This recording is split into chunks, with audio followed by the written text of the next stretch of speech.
Chapter II. Of the Enchanted Castle. The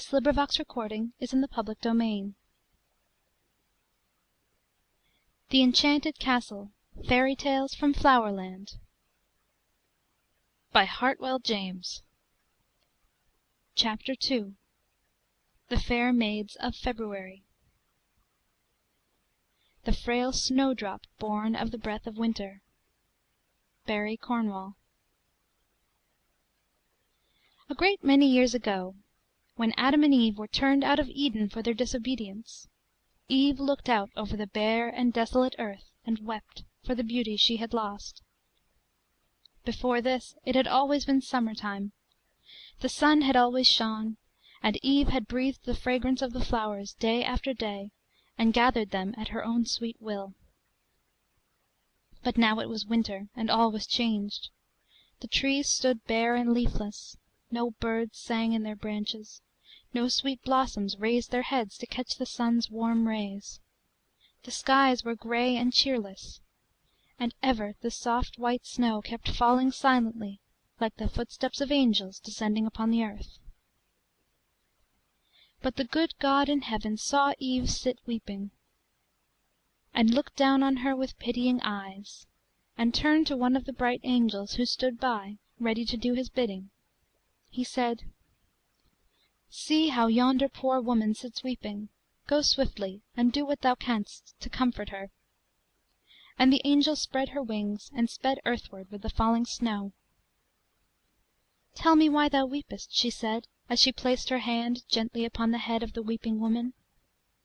And Eve replied, "I weep because the earth is bare and desolate, and there is naught that is beautiful to be seen.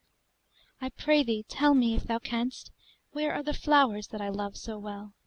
Tell me, shall I ever see them more?"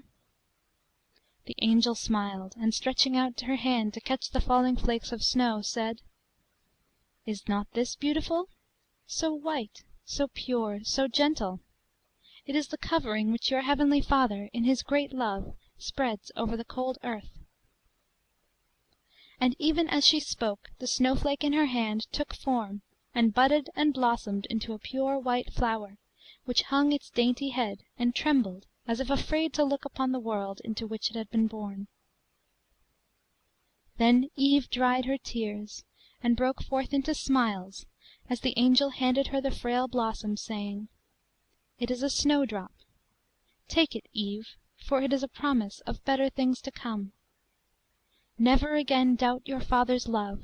You have only to wait, and when the winter's snows have gone and the summer sun shines once more, the flowers will bloom again, as beautiful as ever." Then Eve watched the angel return to heaven, until the gleam of her silver wings was no longer to be seen. She still carried in her hand his tiny gift, and as she turned away she saw that where the angel's feet had rested the snow had melted away, and on the green grass beneath was growing a lovely cluster of snowdrops. And every year since then, when the winter snows disappear, these sweet forerunners of the spring are found in the woods and dells, bringing a message of hope and a promise of brighter days to come. Many years afterwards the monks were fond of planting the snowdrop in their beautiful gardens.